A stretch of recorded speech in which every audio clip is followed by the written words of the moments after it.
qu'en tant que contribuable, et je rappelle qu'on est tous contribuables, parce qu'en France, l'impôt nous poursuit tout au long de notre vie, et notamment quand on achète un café, quand on achète un pantalon, quand on achète un téléphone, on paie de la TVA, et donc du coup on contribue au fonctionnement de l'État. TVA, il faut le rappeler, qui est quand même la première ressource de l'État, c'est quand même le double en termes de collecte que l'impôt sur le revenu.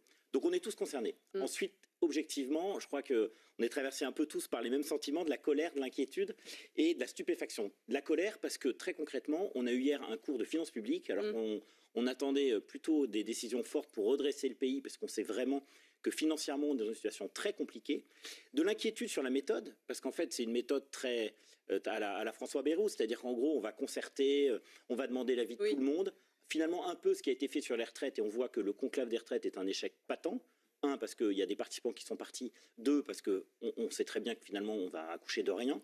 Et puis enfin, de la stupéfaction, quand on voit la réaction des oppositions, surtout à l'extrême gauche, où en fait, ils partent du constat que le problème de la France, c'est un problème de recettes, alors qu'on sait tous qu'on a un problème de dépenses. Et ce qu'il faut rappeler, c'est qu'on est champion du monde de la dépense publique. Il faut rappeler que, très simplement, la dépense publique ne fait qu'augmenter année après année. Depuis l'élection d'Emmanuel Macron, tenez-vous bien, on a à peu près 50 milliards de plus de dépenses publiques par an. Donc dire qu'on est dans l'austérité ou qu'on fait des économies, c'est un mensonge éhonté. Donc une vraie inquiétude, savoir en fait finalement tout ça pourquoi. Eh bien très probablement tout ça pour rien. Alors, François Bayrou a quand même fixé une date, celle du 14 juillet, comme date butoir pour les grandes orientations, nous dit-on. Alors, pardon, mais le 14 juillet, c'est demain. On a un peu le sentiment que pas grand-chose ne va changer finalement d'ici là. Alors, quand il parle du 14 juillet, il reprend un peu le calendrier classique budgétaire français. Je rappelle qu'au début octobre, chaque année, le Parlement doit avoir sur son bureau le projet de loi de finances. Donc, tout ce travail, en quelque sorte, d'ajustement budgétaire se fait en gros entre le 1er janvier et début octobre. Donc, on va dire qu'il est à peu près dans les temps. Moi, ce qui m'inquiète plutôt, c'est finalement qu'est-ce qu'il va décider. Et en fait, on a l'impression qu'il veut en quelque sorte repasser la patate chaude à son successeur, très concrètement ne rien faire, et attendre en fait 2027 avec, c'est vrai, je crois, la vraie difficulté de ces sujets-là, c'est que l'élection de 2017, il n'y a pas vraiment eu de campagne, l'élection de 2022, il n'y a pas vraiment eu de campagne, et donc du coup, il n'y a pas de légitimité en quelque sorte pour justement porter ces réformes. Et on sait qu'en France et partout dans le monde c'est pareil, si vous ne faites pas les réformes dans vos 100 premiers jours de mandat, il ne se passe rien. Et là, on est exactement dans ce cas de figure-là, où on est bloqué politiquement, on est bloqué économiquement, et en plus, parce qu'il n'y a pas eu d'élection très récente en quelque sorte, eh bien, les responsables politiques n'ont pas le mandat des Français d'aller plus loin dans la réforme. Alors je suis convaincu que si on demandait aux Français, très concrètement, est-ce que vous êtes d'accord pour baisser les dépenses publiques excessives? Je suis convaincu que ça arriverait à convaincre une majorité de Français. Alors le Premier ministre fait un constat, il dit qu'on ne produit pas suffisamment en France. Il cible directement les Français parce qu'il dit que les Français ne travaillent pas suffisamment. Est-ce qu'il a raison? Alors le premier point, c'est toujours un peu agaçant de taper sur les Français, parce qu'il faut quand même rappeler que c'est pas nous qui gérons l'argent du pays, hein, c'est quand même les responsables politiques. Donc si on est dans un désastre financier, c'est-à-dire très concrètement, si on dépense plus que nous encaissons, c'est pas de notre faute à titre individuel, c'est les responsables politiques. Deuxièmement, est-ce que les responsables politiques ont fait en sorte que nous travaillons moins que les autres? La réponse est oui, pour une raison assez simple, c'est qu'on a un vrai basculement avec la mise en place des 35 heures qui a vraiment déconnecté encore davantage le travail des Français. Et en fait, on nous a fait croire que le travail n'était pas quelque chose de fondamental dans la vie. Et le problème de la France, c'est qu'on ne produit pas assez, on n'a pas assez de richesse. Et pour créer de la richesse, il n'y a pas 15 moyens. On est obligé de travailler davantage. Alors si on regarde les comparaisons internationales, c'est vrai, individuellement, on travaille moins que les autres. En revanche, l'autre point qui est très important et que François Bayrou a précisé hier, c'est surtout qu'on n'est pas assez à travailler.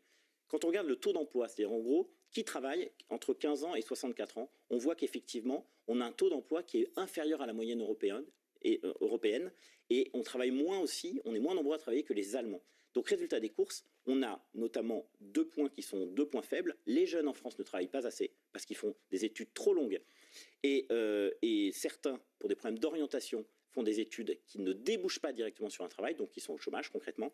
Et de l'autre côté, vous avez effectivement les seniors, notamment les plus de 60 ans, qui ne sont pas assez à travailler. Ils sont à peu près 40% à travailler en France, alors que si vous allez en Allemagne, ils sont aux alentours de 70%. Donc autrement dit, on a vraiment des deux côtés en quelque sorte, les plus jeunes et les plus seniors, qu'on doit absolument remettre au travail, parce que le problème de la France, c'est que si on veut continuer à financer notre système social, il faut qu'on soit plus nombreux à travailler. Oui, parce que pour donner envie aux Français de travailler, il faut revaloriser le travail. Aujourd'hui, on a le sentiment parfois, dans certains cas, que le travail paye plus, ne paye pas plus que l'assistanat. Donc c'est un sujet aussi Alors, dans le pays. ça, c'est vraiment un sujet qui monte, c'est-à-dire qu'il y a de plus en plus de Français qui considèrent que ceux qui ne travaillent pas ont trop à la fin du mois et ceux qui travaillent n'ont pas assez à la fin du mois. Et c'est un constat qui est évident.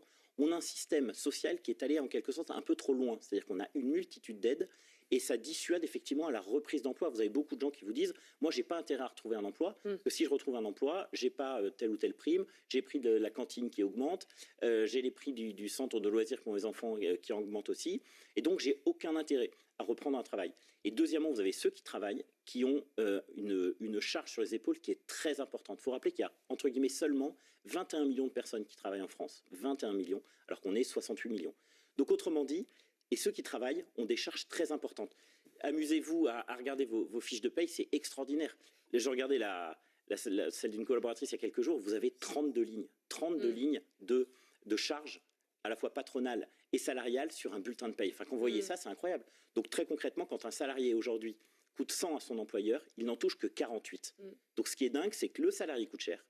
Et malheureusement, même s'il coûte cher, le salarié à la fin du mois, sur son compte en banque, il ne voit pas en quelque sorte qu'il a coûté cher. C'est-à-dire qu'il touche finalement même pas la moitié de ce qu'il a coûté à son employeur. Et donc il y a un vrai sujet de charge sociale, il y a un vrai sujet de modèle social qui coûte très cher. Et encore une fois, on n'est pas assez nombreux à cotiser. Donc il faut tout faire, et je pense que ça devrait être la priorité du gouvernement, pour remettre des gens en emploi. Et pour qu'on remette les gens en emploi, il faut évidemment de l'activité économique. Et là, on revient sur le sujet de l'industrie, qui est un sujet crucial en France, puisque comme vous le savez, on s'est désindustrialisé avec le temps. Et quand vous installez une usine dans un territoire français, eh bien, c'est des centaines d'emplois qui sont concernés. Donc autrement dit, l'activité économique est vraiment pénalisée par trop de charges et trop de règlements. On le sait tous, ça fait 50 ans qu'on en parle, et je crois qu'il faut vraiment désormais agir.